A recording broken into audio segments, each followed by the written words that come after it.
আল্লাহ বলল আমি জীবন বানাই, আমি মরণ বানাই, আর জীবন মরণের মাঝখানে আমি বানিয়ে রেখেছি রুহু। কি রুহু ছিলেন তো? কালার কি? ওজন? দেখতে কেমন?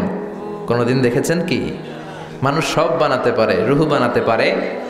আল্লাহ বলে তোরা কম্পিউটার বানাতে পারিস, প্লেন বানাতে পারিস, রকেট বানাতে পারিস, রোবট বানাতে পারিস, সুফিয়া খালারেও বানাতে পারিস। সুফিয়া খালা আছে না নাই? এইটাও চিনেন আপনারা? ঢাকা আসছে, এটা মেয়ের আকৃতি দেয়া হয়েছে, লিপস্টিক পরিয়েছে, ঠিক কিনা? যারা এটার এনেছে, পেট্রোনাইজ করেছে, পিছন থেকে পৃষ্ঠপোষকতা দান করেছে, কিয়ামতের দিন আল্লাহ বলবে এই সুফিয়ার ভিতরে রুহু দে। চিল্লায় বলেন ঠিক কিনা? রোবট বানান, সায়েন্টিফিক ডেভেলপমেন্ট করেন, কিন্তু মানুষের আকৃতি দেয়া যাবে? আল্লাহ বলবে রুহু দে। কেন সোফিয়ারে বানালি? কেন সোফিয়ারে নিয়ে ফাজলামি করলি? এটারে প্রতিবন্ধীর মতো মনে হয়েছে আমার কাছে। এমনে তাকায়, এমনে তাকায়, এমনি করে, এমনি করে। দেখছেন আপনারা? সবকিছু আগে থেকেই ডিভাইস পেটের ভেতরে সেট করা। মানুষ রোবট বানাতে পারে, প্লেন বানাতে পারে, রকেট বানাতে পারে, মানুষ কোনোদিন রুহু বানাতে পারে নাকি? কথা বলেন জোরে। পারে? মক্কার কাফিররা বলল মুহাম্মদ, ও মুহাম্মদ, রুহু কারে বলে? আমরা রুহু দেখি না কেন? What is the spirit? মা হুয়া রূহ? রূহ কি আমাদেরকে বলো, যদি বলতে পারো ঈমান আনবো। বিশ্বনবী বলতে পারেন না, কারণ বিশ্বনবী মন গড়া কিছু বলেন না, আকাশ থেকে ওহী নাজিল হলে তবেই বলেন, ঠিক কি না? বিশ্বনবী গ্রিন সিগন্যালের অপেক্ষায়, দেখে আল্লাহ কি বলে। আল্লাহ আয়াত নাজিল করলেন, ইয়াসআলুনাকা আনির রূহি কুলির রূহু মিন আমরি রাব্বি ওয়া মা উতীতুম মিনাল ইলমি ইল্লা কালিলা। পড়েন সুবহানাল্লাহ। আল্লাহ বলে রুহু হলো আমার আদেশ, স্পেশাল অর্ডার। আমার অর্ডারে রুহু ঢুকে, আমার অর্ডারে রুহু বের হয়। পৃথিবীর কোনো মানুষ রুহু বের করতে পারবে? আমরা কোনোদিন রুহু বানাতে পারবো? কথা বললেন। দাদা যে মরছে, চাচা যে মরলো, কোন দিক দিয়ে রুহুটা উড়াল দিল দেখছেন? কে দেখছেন? হাত তোলেন তো, কেউ দেখেছেন? রাজা মেহারের ভাইয়েরা, রুহু দেখা যায় না, ধরা যায় না, আল্লাহর আদেশে ঢুকে, আল্লাহর আদেশে ফুরুত করে উড়াল দেয়। চিল্লায় কর ঠিক কিনা?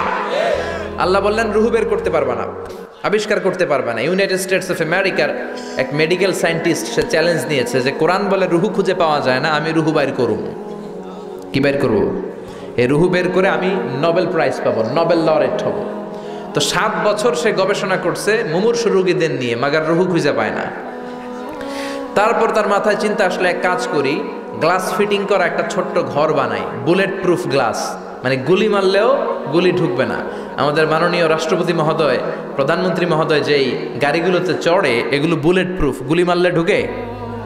তো এরকম বুলেট প্রুফ গ্লাস ফিটিং করা রুম সে তৈরি করে তার টিমের লোকদেরকে বললো, যাও আইসিইউ থেকে, ইন্টেন্সিভ কেয়ার ইউনিট থেকে মুমূর্ষু রোগীগুলারে ধরে নিয়ে আসো। তার ধারণা এই বুলেট প্রুফের গ্লাসের ভেতরে যদি, গ্লাসের রুমের ভেতরে যদি মুমূর্ষু রোগীকে ঢুকানো হয়, ওই রোগী মারা গেলে রুহু আর এই গ্লাস ভেদ করে বেরোতে পারবে না। কারণ বুলেট প্রুফের গ্লাস তো কি প্রুফ? কি প্রুফ? Bullet proof. তো নিয়ে আসা হলো আইসিইউ থেকে, ঢুকাও। ঢুকানোর আগে বলতেছে চেক হিজ বিপি, তার ব্লাড প্রেশার মাপো। বলতেছে sir BP is okay, check the weight. এবার ওজন মাপো, লোকটার ওজন হচ্ছে 80 কেজি। কয় কেজি? এবার মেডিকেল টিমের প্রধান অনেক আশা ভরসা নিয়ে যে আজকা রুহু দইরা ছাড়ু, ঢুকাও। ঢুকানোর পরে এদেরকে আবার অক্সিজেনের মাস্ক দেওয়া, কৃত্রিমভাবে অক্সিজেন দেয়া, লাইফ সাপোর্টে রাখা। মেডিকেল টিমের প্রধান বলল লাইফ সাপোর্টটা খুলে ফেল। সবাই বলল স্যার খুলে ফেললে তো মরে যাবে।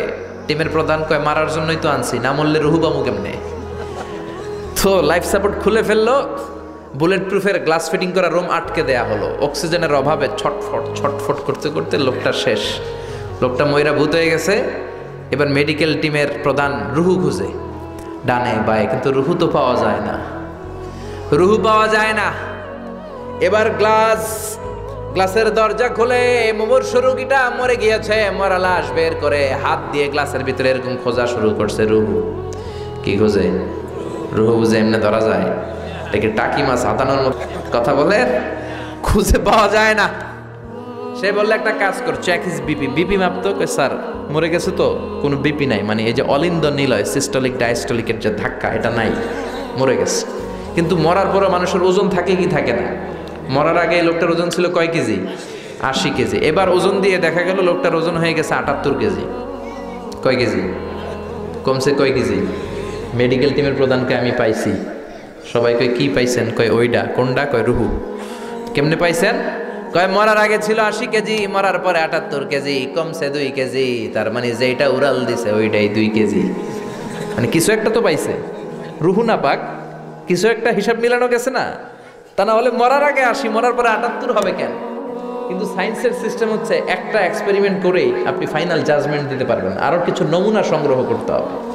মেডিকেল টিমের প্রধান বলল আরেকটারে দৈরান আইসিইউ থেকে, ব্লাড প্রেশার মাপ, ওজন মাপ। তারা বলল ওজন হলো এই লোকটার 70 কেজি। কয় কেজি?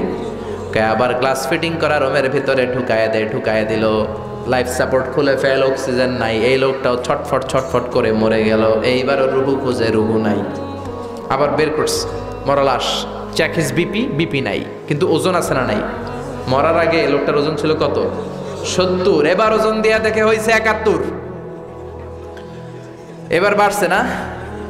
এবার যাইবা কই?